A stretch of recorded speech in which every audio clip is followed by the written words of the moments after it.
വഖഫ് അവകാശവാദം ഉന്നയിച്ച ഭൂമിയിൽ നിന്ന് മുനമ്പത്തെ ഭൂ ഉടമകളെ ഒഴിപ്പിക്കണമെന്ന കേരള വഖഫ് സംരക്ഷണ സമിതി 1950-ലെ കൈവശക്കാരല്ലാത്ത മുഴുവൻ പേരെയും ഒഴിപ്പിക്കണം.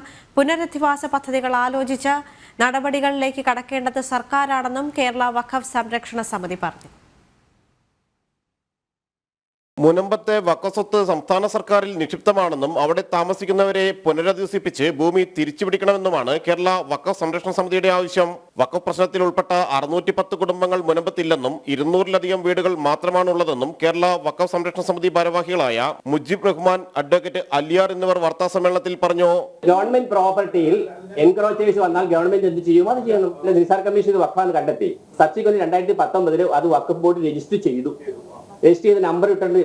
Now it is registered in the Waqf, reclaimed ആണ്.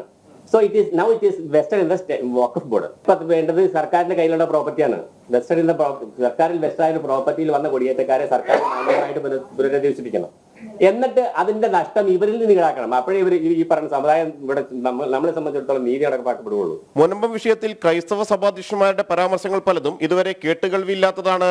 വഖഫ് ഭൂമി വിൽപ്പന നടത്തിയ ഫാറൂഖ് കോളേജിനെതിരെ വഖഫ് ബോർഡ് നിയമ നടപടി സ്വീകരിക്കണം.